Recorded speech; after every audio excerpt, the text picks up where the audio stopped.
Hello, hello again. So, in the previous video I did was about me talking about the state of gaming and how I don't like what some of the big AAA studios are doing with games nowadays, and that is literally like what every other game is doing. Like, you got microtransactions, you got pay to play, you got pay to win, and all of that just seems kind of like like a cash grab for most of these big studio companies. And not only that, but it just kind of feels like no one is buying or playing any more, mainstream games that are like AAA titles. Everyone is going to indie games. And not only indie games, but games that used to be fun, but are not fun anymore, you know? And the only game that I'm excited for, like this year or maybe next year, is whenever they release Grand Theft Auto 6. That's one game I'm excited for. Any other game, if they announce it, I'd be like, oh, okay, cool, But if I wanted to buy it, I'd probably just wait to see like how cheap it can get, maybe if like the PlayStation Store would run like some sort of, deal. So I would play a game, honestly, if it was cheap enough. I wouldn't buy it full price. So yeah, like that's honestly what I would do, because it just kind of seems like a waste of money now to buy a game at full price. And games are getting fucking expensive now. Games are at like fucking like $70, 70 bucks for like a AAA title. And you got a game that also has like the deluxe edition, ultimate edition, what have you, and those go for like $100, which I don't even know why, you know. Oh my gosh, right off the bat, I am probably gonna die. Yeah, I'm gonna die. Maybe it's a good idea not to go over there. So in this video, I'm going to be talking about the state of gaming while also doing the SWAT Hell on Earth challenge and seeing how I didn't even see that stalker. She was like invisible. But anyways, going back to it, I'm going to be doing the Hell on Earth challenge for SWAT difficulty and seeing like, how high up in the waves I can get on Hell on Earth using the SWAT perk. But as we continue this challenge, I want to talk about the state of racing games now and why they've gotten so bad. I mean, it's purely just bad. Like, you have games now that don't even include cool cars. Like, you would have to buy a game like, I want to say, like Gran Turismo, for example, in order to use all the cars, like I just don't even understand why, like Need for Speed or the Crew Motorfest or any other game for that matter, why can't they just like give us like cool cars? I mean, Gran Turismo, if you play Gran Turismo, you get cars like the Dodge Tomahawk, the Mazda 787. You get some of the like not well known JDM classics around of like the 90s. I mean, I think Nissan had a Z-Tune version of their R34, and we don't even see that in like racing games nowadays.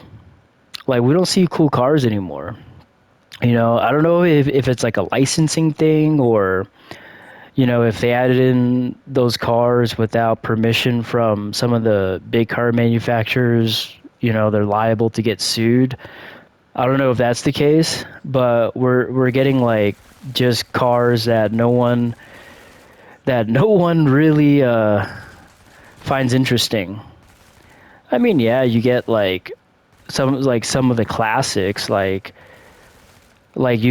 get like the Dodge Vipers, the Shelbys, the classic Fords, but even Fords. Now the Crew Motorfest, like I like the setting of that game because it's in Oahu, but I just don't like all the cars they have in the game. And then when they do like release like a car, it's like a recycled fucking car that they have already had in the game on day one release. So what do I mean by that? So they'll take a car that they've already released day one, like let's say a Ford Mustang, right? It could be like any version of the Ford Mustang. And they'll just take that car, slap some vanity on it, and then call it like, oh, the Ford Mustang American Tribute Edition or something like that. And it's nothing cool. Like, I think what would be cool is if they added the Ford Mustang SVT Cobra. That'd be fucking badass. You know, a lot of people would probably be all over that car. I mean, the Ford fanboys probably would be. And me personally, I like all kinds of cars. I'm a car enthusiast, you know. I like JDMs. I like US domestic market. I like Europeans. And that's pretty much me. Like I like German too. I mean, German is part of Europe, but like you kind of have to be a little bit more specific when you talk about certain types of cars. Like like one of the main things that like a lot of people will say is like, "Oh, do you like German? Do you like Japanese? Do you like American?" And then you'll pretty much say something like, "Oh, I like American or Japanese or German or European because, that's how you kind of like distinguish between like some of the different cars out there. Like BMW is German, so is Volkswagen, Mercedes-Benz, and Porsche, all German, but they're a part of the European market. Then you got Aston Martin, which is European as well, but they're mainly British. But Britain is in Europe, so yeah. So before I just go off the rails and start talking about shit that doesn't make any sense, the point that I'm trying to make is like we don't get cool cars anymore in racing games. Notably, I've seen a lot of cars out there that all these racing games put out, and they put out these cars that are already well known to the public. Toyota Supras, Honda S2000s, Honda Civics, Acura Integras, But in the Crew Motorfest, for example, where's the RSX? Where is where is like the cars that aren't well known? I feel like the Crew Motorfest would do so well if they included cars that were different than any other racing game. So let me just give an example. You got the Honda K cars. Those are fucking awesome. You got like the S200, S300, S400, S500, S600 K cars. And then, of course, with the S2000 being like the most powerful, Honda sports car with the F20C motor producing about 237 horsepower from a tiny little 2-liter engine. That is like insane, People were saying that the Honda S2000 is like one of the most powerful sports cars ever.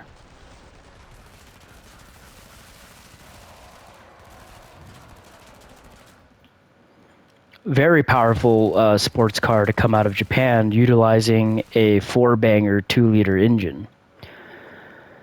And there are some other cars that are very, very powerful, like the Mazda RX-7, that had the 13B rotary engine, and that car produces like 276 horsepower because of its twin turbo setup, but those rotary engines are no joke. They're no slouch. But going back to it, I don't know why car manufacturers don't like their cars being shown in video games, you know? And I think that's like the problem with some of these game development studios trying to put cool cars into games, but they don't have the licensing for it. Because back in 2015, when Need for Speed came out, Toyota was like, oh yeah, we're willing to let you put the Supra in the game. But then with the release of Payback and Heat, they're like, okay, you guys can't anymore because clearly we see that you're condoning illegal street racing. But then in the Crew Motorfest, they allowed Toyota to be to put they allowed them to put the Toyota Supras in the Crew Motorfest. They have the new Toyota Supra Mark V and they have the Toyota Supra Mark IV. And that is just unfair. Like, why is that? Why let, a game like the Crew Motorfest have the Toyota Supra when they're also a street racing game, you know? And not only that, but why say Need for Speed can't have it, you know? And I think there was like a bunch of lawsuits out there before where like some people were inspired to go street racing because of Need for Speed and they got into some accidents and there were like some fatalities. And I think that's one of the reasons why, but still though, it's like you can't really let people's decisions affect a game, you know? But then again, I don't really care. Need for Speed is like a dying brand. Like, I'll defend Need for Speed because I grew up on Need for Speed. I mean, I played Most Wanted, and I've played every other Need for Speed game after Most Wanted. Carbon, I've played, well, not the Hot Pursuit Remastered. I haven't played that yet, and I didn't really feel a need to play it because I just didn't like the concept of it. I mean, other people did, and that's why the game worked. It was like a mixed bag. Like either you liked it or you didn't like it, and I think that's why it was like semi-successful. And then with the release of Need for Speed: The Run, I felt like EA kind of lost its touch for a little bit because The Run was kind of like this cinematic story. It was like you were playing a movie but with quick time events, and you had segments in the game where if you weren't playing as the character and being pursued on foot with the quick time events, you were in like a racing sequence, which I thought that was kind of cool and intuitive, but a lot of people didn't like it because it was broken, so many glitches and so many bugs that plagued the game that it just literally made people question why EA made that game in the first place. And then after Need for Speed: The Run, I think they decided to move on to better things. So they did like a Most Wanted like reboot kind of, but it wasn't a reboot. It was like a multiplayer only Most Wanted game. And I was like, all right, that's kind of, new, better than The Run. But then again, it was just one of those games where Need for Speed was trying to copy from Hot Pursuit 2. So I felt like when we got Need for Speed Most Wanted in 2012, I was playing like another fucking version of, or I was seeing like another version of Need for Speed Hot Pursuit. Never played Hot Pursuit, but I kind of played Most Wanted for a little bit, and then I stopped playing it because it was just like I don't like playing online without my friends, so I was playing with other people, and I just kind of dropped out of the game pretty quick. And I remember trading in that physical copy for like another game, and I traded it in for, I believe, 2012 at the time. I'm trying to remember here. It had another game that I liked, but I don't remember what it was back in 2012. I think it was for the 360. I think it was like Crisis or something like that. I don't remember. Uh, or it could have been. I'm trying to think. Or it could have been a used copy of Modern Warfare 3. It was either one of those two, but that's not the point. It's the point that some of these game developers or game studios, they see an idea that could work potentially, and then they act on it, and then it ends up being a flop. And it's like always recycled games that they try to make better, but it never works out because people are like, okay, well, if you're going to make like a recycled version of a game that came out previously, why not just do like a reboot of it or like a remake instead of like turning it into something that it isn't and then slapping the title like it's meant to be like, oh, this newer thing for like, the mid 2000s. So that's my issue with racing games now. And like the second issue that I have is every one of them looks like a copycat of one another. The Crew Motorfest seems like a copycat of Test Drive Unlimited with Forza added into it. And the reason why Forza was so successful was it was the first game to introduce like a tournament style with street racing and like a fun like amusement park. It was if you were to go to like an EDM concert and you can go to like each separate event and like race other people, and you had like these bracelets that you earned after you complete like each event, and you kind of move up into the tier of like that sort of racing, like tournament slash like festival kind of like gameplay. And that's what I like. That's what I genuinely liked about the Crew or Forza Motorsport or Forza Horizon, is that they did things differently than what other games did. I mean, Motorfest was more of like Gran Turismo, but it still included like cool ass things that you can do. They had like different updates for like different playlists. Like you would have like a BMW playlist, and I feel like that's where the Crew Motorfest got its like inspiration from, but then again, it feels like a direct copycat. And as I'm playing the Crew Motorfest, I start seeing like all these things that were supposed to protect them from like IP and copyright. Obviously, they didn't have the licensing for some of the brand name stuff in real world like assets. I mean, like for instance, wheels and rims.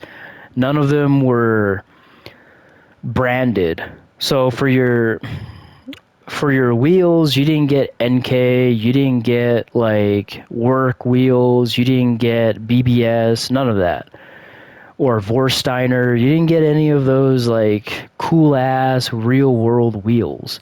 You got some sort of generic unnamed like wheel that Ubisoft developed in house for the Crew. And then after that, you got like some of these weird like engine sounds that were supposed to be like engine swaps, but they weren't true engine swaps. They were mainly just like, like a sound profile that you would like choose for your car, and it would sound like you could do like a V10 motor swap, but it was just like an audio swap. That's literally what it was. And I don't know why they just couldn't added like why they couldn't just add like a an actual like motor swap mechanic in the game. I mean, I remember back when the first Crew came out, they had like this cool ass feature where if you did any sort of mod upgrades to your car, you could actually see that component getting switched in real time with like the whole like engine showing. It was cool, It was revolutionary for a racing game to have that.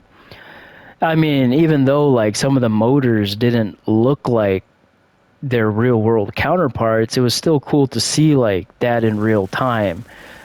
Like if you added in like any sort of like component in the car, like so here's an example. For anybody who hasn't played the first Crew that came out in 2014, if you did an engine modification, literally the hood of the car would open up, the whole engine would pop out, and then you would see like the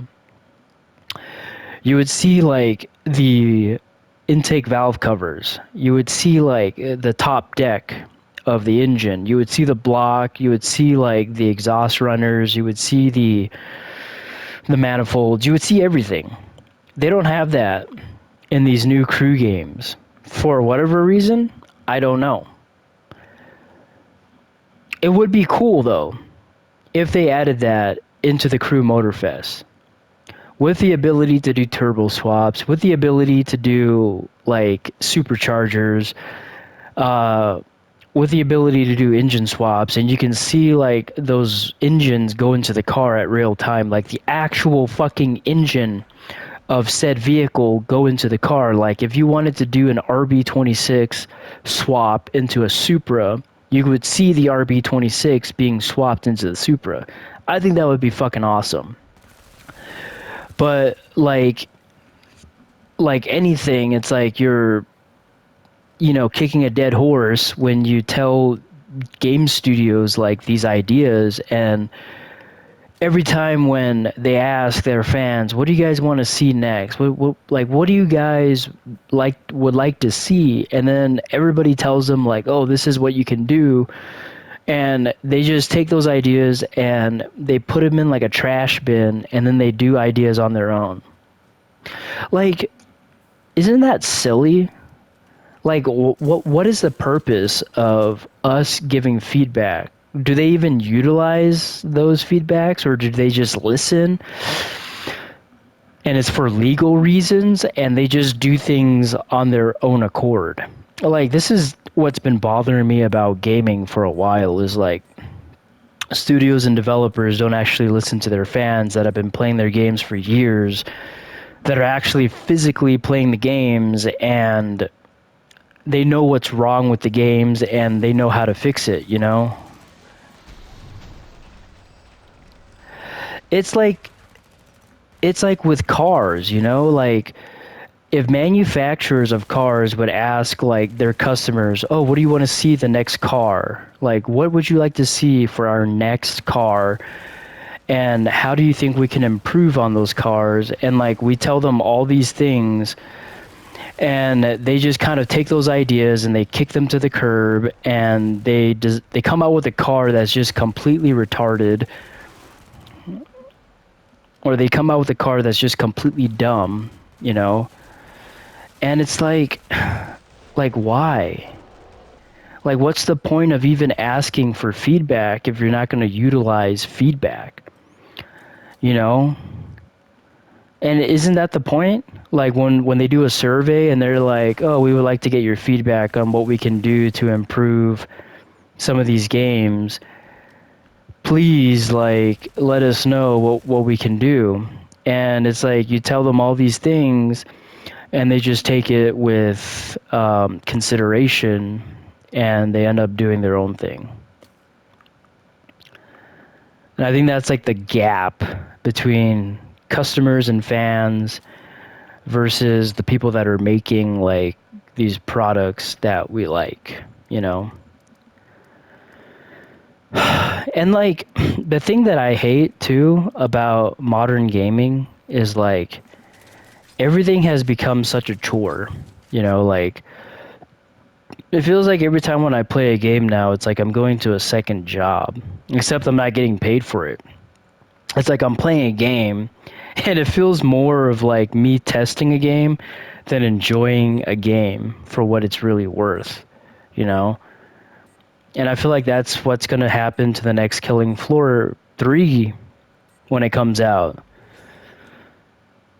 That's what's going to happen. You know, it's like I'm going to be testing a game, not enjoying it, because it's going to be riddled with bugs, glitches, all these problems, and like All these developers are going to be like, oh, hey, let us know what we can do to improve on these games, you know?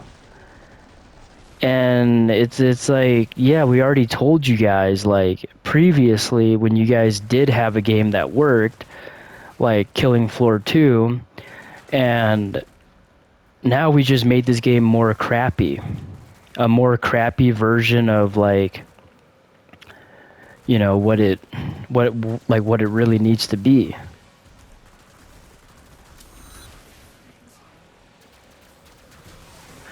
Oh yeah, it's starting to become very, very sketchy now in this game. This is when the BS starts happening, and you literally have to like spray and pray like everything.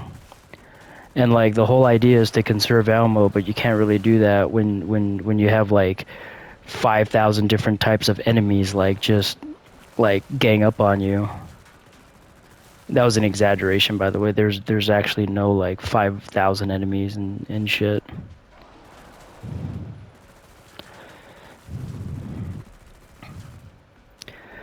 But yeah, like going back to it, I mean, all these games, like the racing games, trash. The first person shooter games, trash.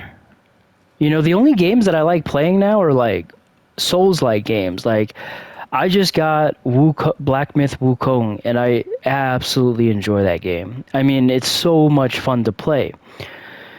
And it feels easier than all the other Souls games. Like, it feels a lot easier than Bloodborne, Dark Souls. I haven't played Elden Ring yet, so I can't really speak on Elden Ring's behalf, whether or not if it's easy. I know from a lot of people and different sources that that game is really difficult. But then again, it's like I enjoy playing those games because they're just so simplistic. You go around, you advance through the story, you kill enemies and you kill bosses and you level up your character and you make them as OP as possible. Love that. Simple. Not too try hard. You know, they don't emphasize like, oh yeah, if you really want to excel in this game, please purchase like our DLC weapons or DLC cosmetics or armor, shit like that. And it's like, dude, come on. I mean, how many times are we going to see this like recycled in freaking video games? Like it just doesn't make any sense to me. Like it really doesn't make any sense to me. Like I want to see something different, like something that these development studios have never done before. Like that is ultimately what I want to see. How the hell is this dude's like chest armor more powerful than his freaking head armor? Well, I guess since like his chest armor is a little bit more beefier, then that's why it's like more powerful, but I don't understand like the whole reasoning behind that.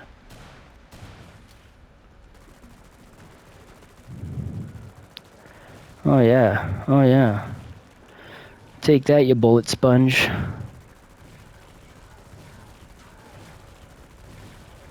Oh yeah, he's almost dead. I can feel he's almost dead.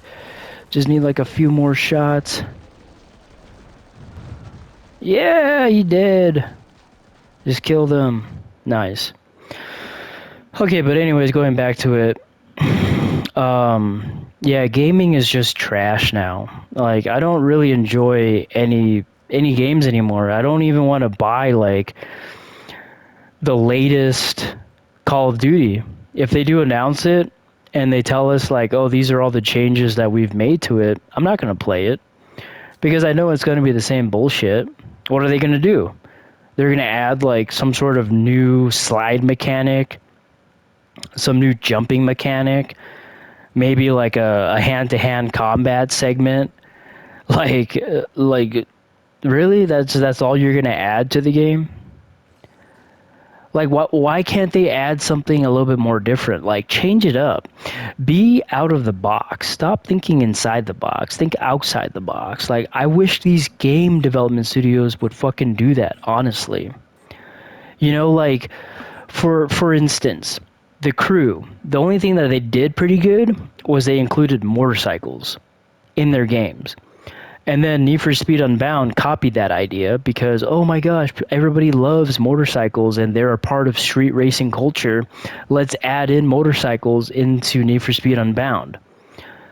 Because of the Crew Motorfest adding motorcycles in their games, I don't think Need for Speed would have done the same thing if it wasn't for the Crew.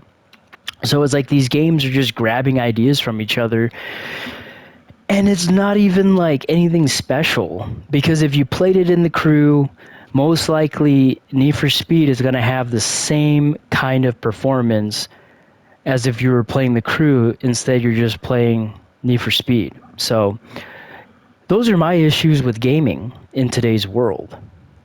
And it's essentially like cut and paste. Everything is cut and paste now. There's nothing like different. There's nothing this like everything is like essentially the same from each other. Like it's like these games sit, like these game developers, like the big CEOs of these game development studios sit in a room together and they like brainstorm, okay, so what are you guys doing in your games that are like making it fun to play?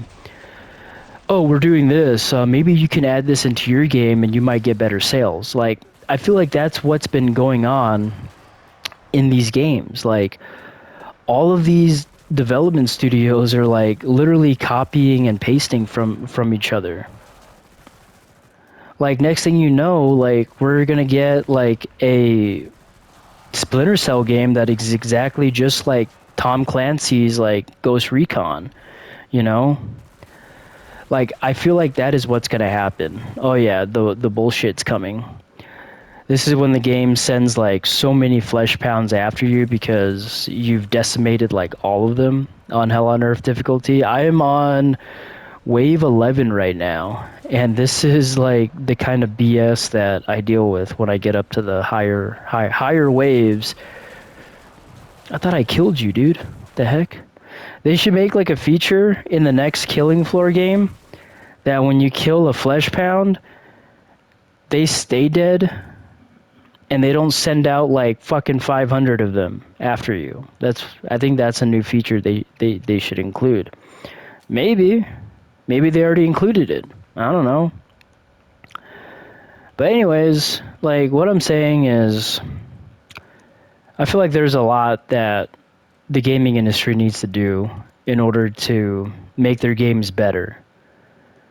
But I'm preaching to the choir here because everyone's been saying that for years and nothing's been done about it, you know?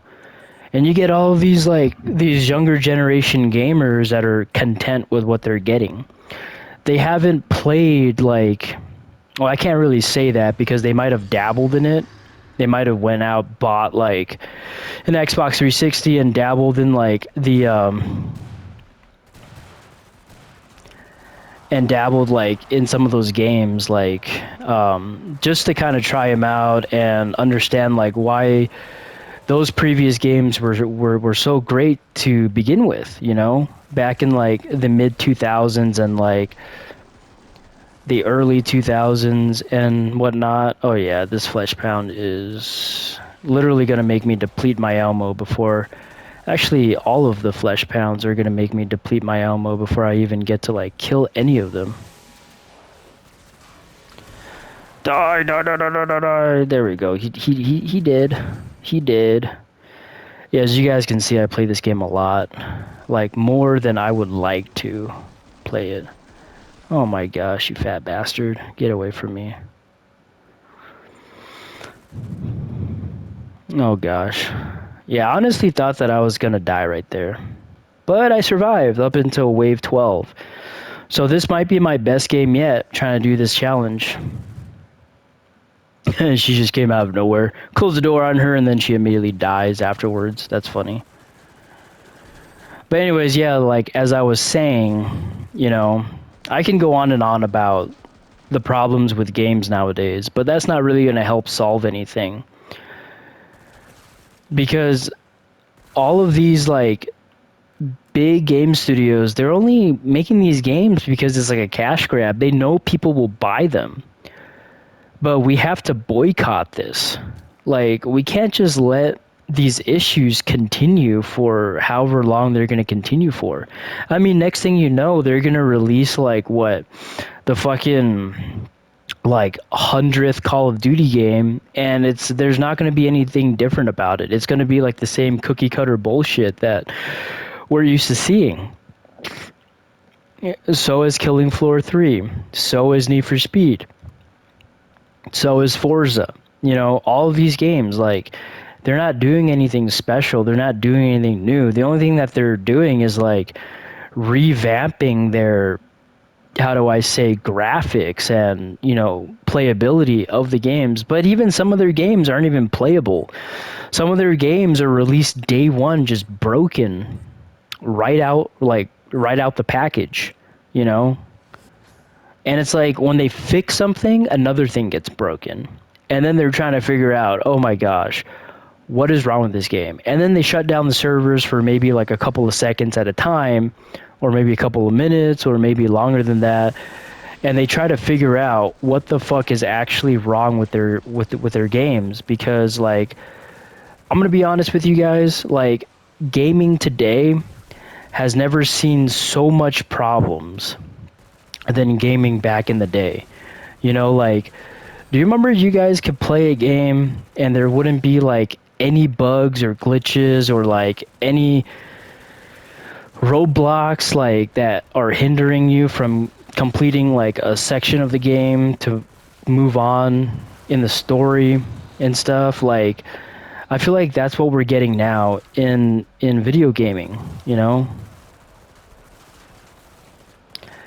It's like some of these games are purposefully designed that way so you can't advance in the story. It's like these developers heard the complaints and they're like, "Oh, we're tired of people complaining. Let's do something that'll like intentionally screw them up and stuff." Oh yeah, I'm probably gonna die. Oh, not maybe not. Maybe I'll survive a little bit longer if they don't pull some BS. Yeah. Get murked. Oh my gosh, another flesh pound? You gotta be kidding me, man. Oh yeah. There we go.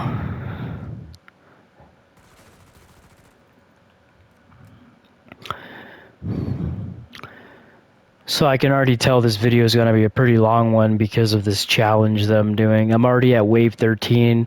Maybe we can make it to wave 15, who knows? Let's try to focus here.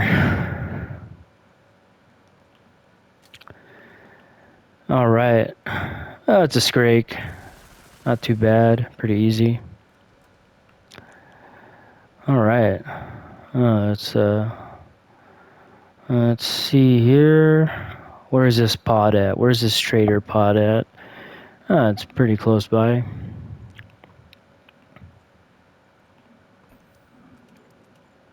Yeah, we're gonna keep the UMP only because this has been doing pretty good so far. Eventually, we might get the G36C, and I think in one of my previous videos from before, I did tell you guys like the weird wonky animation. And this is also going to play into my point of just gaming not being up to like player standards and whatnot. Oh, dang. Yeah, like all of the stalkers all at once. And there are probably going to be more stalkers too later on. Like, this is insane. Like, I've never seen a game so petty before. Like, they just don't want you to succeed, you know? Oh, yeah, that was cool. Nice. Yeah, it's like some of these games don't want to see you succeed. So they'll send, like, literally, like, all the flesh pounds after you. And they'll try to corner you, too, when you're not paying attention. So, yeah, this game does take a lot of focus at times.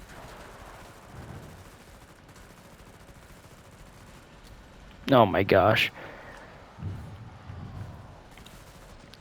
Please go away. All of you, please go away. Oh gosh. I hate the quarter. Oh my gosh, another flesh pound around the corner. No, no, no, no, no, no. Oh, you little bastard. Yeah. If I get hit one more time, I'm probably gonna die. Oh my gosh. Alright, let's do this. Who's that? Oh, it's a Scrake. Okay, Scrakes aren't bad. I've already talked about the Scrakes. They move slow until you pop them in the head a few times and they start freaking out. There we go. He's done.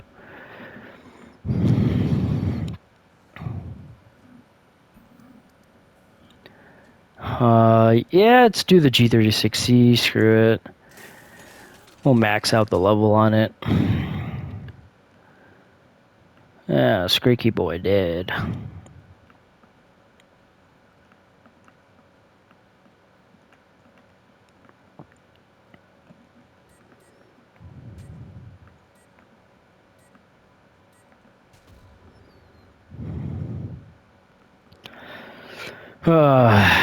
Man.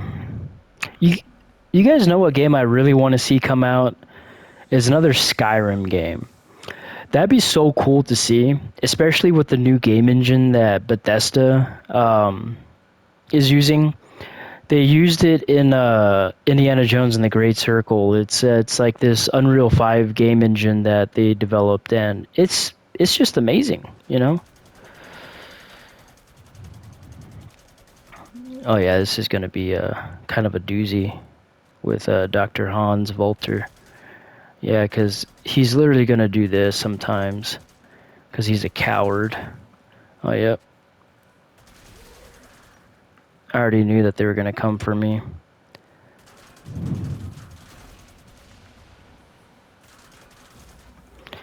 Get away from me.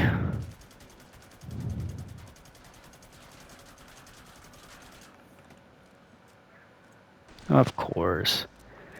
You little bastard. You came around the corner just like that.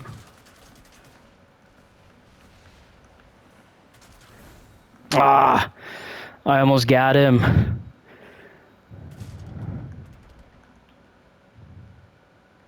Almost did. Oh yeah, he's launching his freaking gas grenades.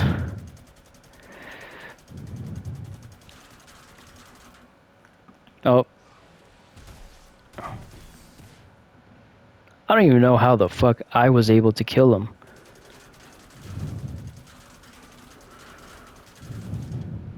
Yes. I think he might die unless he sends like a flesh pound after me.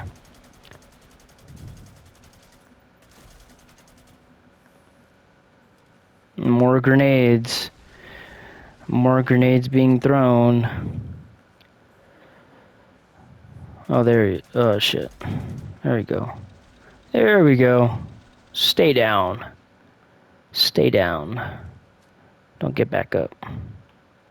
That's a good Dr. Hans Volter.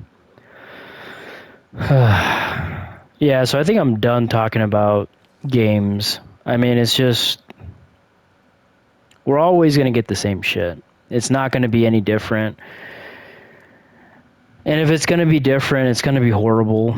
I mean, that's essentially like what gaming is nowadays. It's like a bunch of copy and paste, cookie cutter stuff, and there's nothing different. Unless they decide to come out with like video game movies. I mean, Bethesda came out with Indiana Jones and the Great Circle, and that game is like, has done very well, you know?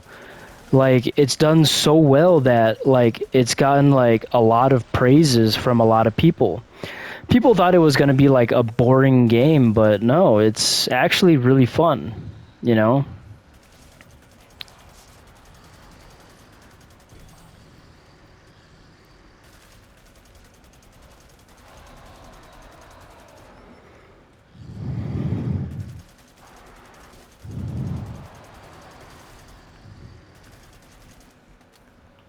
Crap.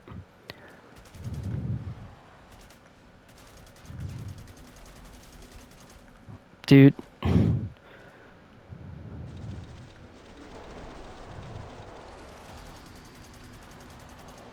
Ah, fuck. Oh, yep.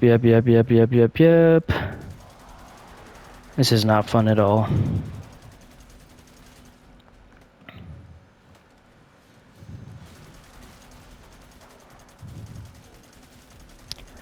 Just die already, man.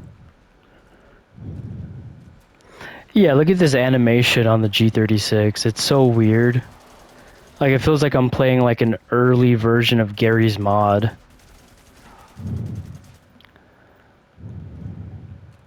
Even though there's nothing wrong with Gary's mod, it just feels like the reload animations in this game are just kind of weird. Yeah, let me do another reload for you guys and you guys will see what I mean. Look at that. It's like clunky, stiff. There's no like fluidity to it. It's not smooth.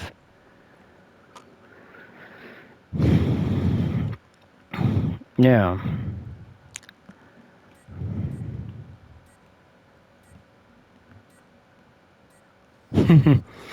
It's a good gun though. I mean, it really does do the job. There's not much recoil or upkick with it. So it really does like kill Zeds without you losing accuracy and stuff.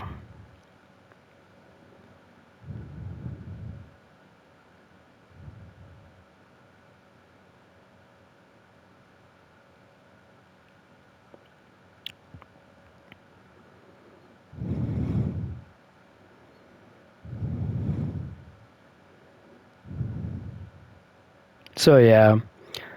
I mean, it's one of those games where you got to take the good with the bad. But overall, I really do love Killing Floor 2. I mean, even after all these years, it's still a fun game to play. Oh fuck! Of course, I didn't even know that they did the explosive like game mode now. Yeah, most likely I might die pretty early on. Oh, what the heck? I didn't even know that she was like right there around the corner. Oh fuck, yeah. I think this is where I die. This is the wave where I die. I'd be surprised if I could even clutch this. Probably not. Oh my gosh.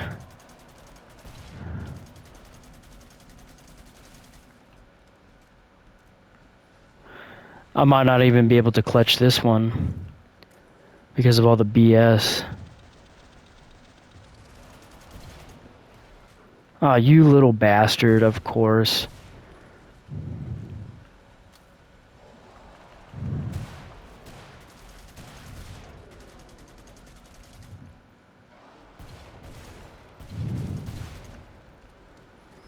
Oh my gosh.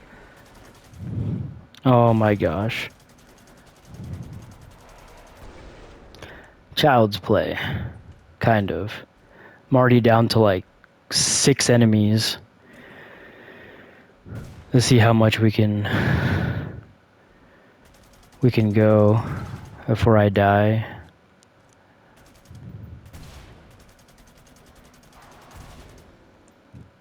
This gun sounds so weird. It sounds like it's trying to be like a heavy machine gun. That's what it sounds like. It almost sounds like a suppressed M60, if anything. Yeah, it sounds like a suppressed M60. It's so weird. I don't even know the reasons why, like, they made the G36C like this. It's just a weird freaking, like, animation and sound effect for the gun itself.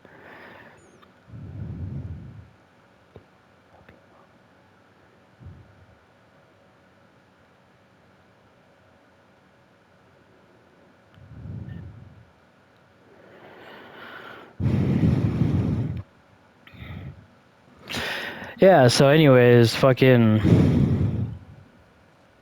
I felt like whoever did the animation and sound effects for this gun really pulled it off the shelf. You know, there wasn't any thought put into it. They were like, oh, hey, look, generic machine gun sound. Oh, let's throw in generic reload animation too while we're at it. Oh yeah, it's starting to get into the sillier like, what the heck, dude? Never seen an EDAR move that fast before.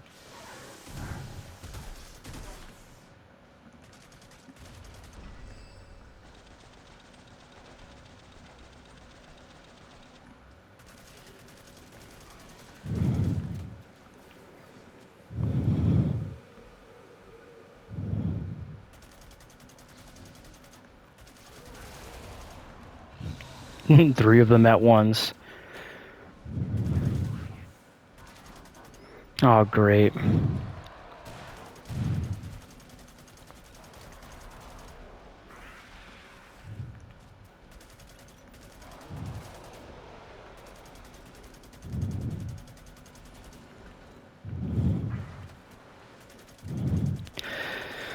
So what's also pretty shitty is like if you do a lot of damage to a Zed when they have like this modifier enabled where it's like it shrinks them down. And the purpose of shrinking them down is to make, you know, it more difficult to kill them because of your accuracy. But the whole purpose of like them shrinking down is them like losing health. And I feel like this modifier is pretty easy because then you can pretty much tell when they're about to die and when they're not about to die. You know, if they're still big, then of course they're not going to die. But they still do full damage hits on you if you do get close enough to like a tiny Zed, which I hate about this modifier too. So if you got about like 10 of them and they're all tiny and they all smack you, don't expect them to do like little damage. They do max damage and you will still die if you get hit by a miniature version of like a Flesh Pound or a Scrake or a Gorefast or a Gorefiend, so it sucks.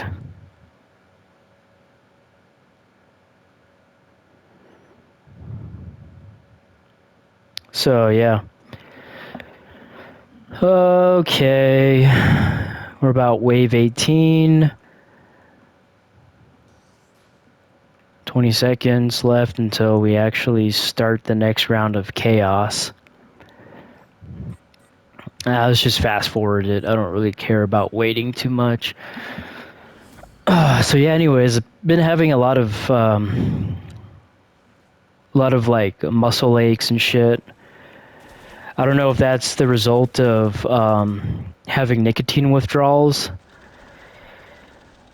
but it's like I've just been feeling like shit lately, like all the time.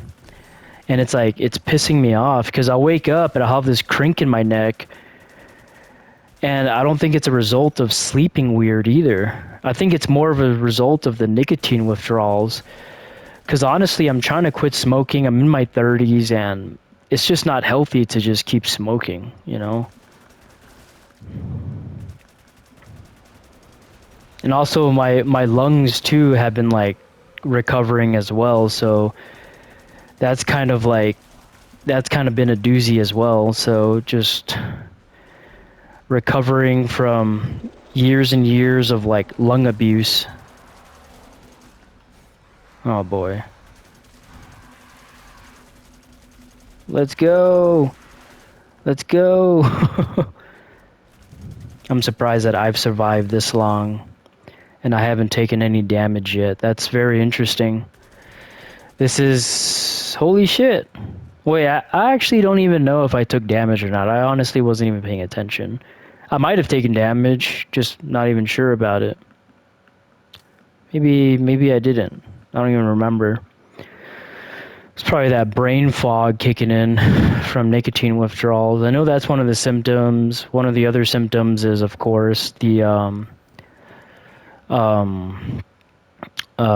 muscle aches, smoker's flu, all of the not fun stuff that you pretty much go through. So yeah, I'm about to hit the hour mark.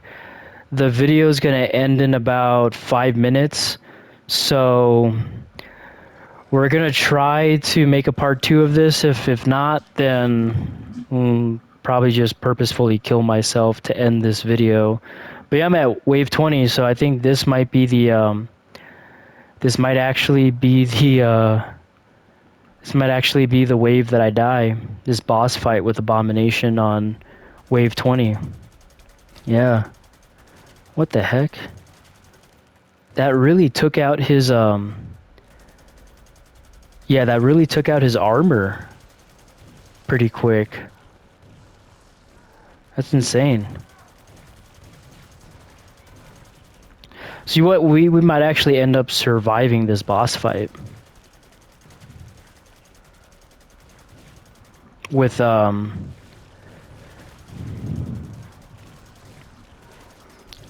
Abomination. Yeah, you know what? We might actually end up surviving it. Unless I do something stupid and I die from a result.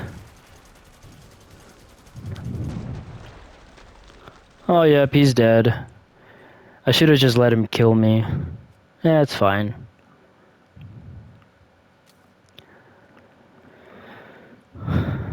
You know what? We actually still have a little bit of extra time left, so let's just continue till I die. Yeah. Now I got about 3 minutes left until you know, until the fun actually starts. Let's just restart over here. Fuck it. Maybe this area will get me killed. I'm thinking so. I'm gonna start falling from there now. Or not.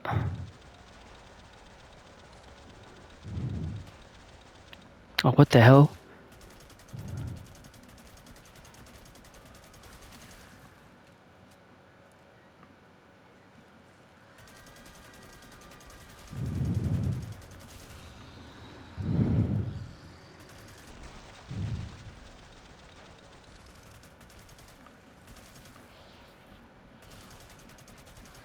Oh, this is crazy. I don't even know how I managed to survive this long.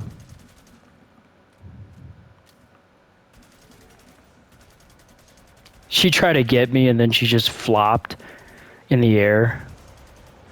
Oh yeah, this is where they're gonna send all of everything at me.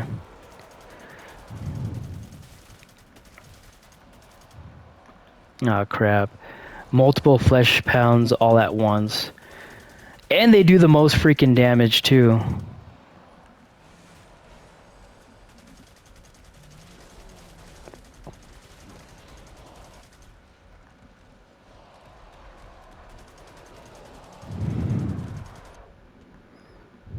Oh, yep. I got annihilated.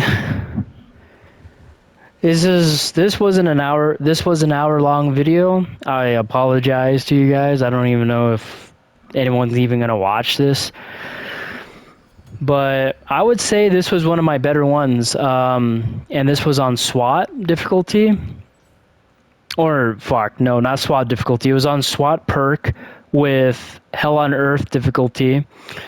And I made it to wave 21 after Abomination, and I literally got myself destroyed by the Husk and the Flesh Pounds all at the same time. So I think when that Husk initially launched his like fireball at me, it just literally made my health drop down super fast, and when I got smacked by that Flesh Pound, I just died.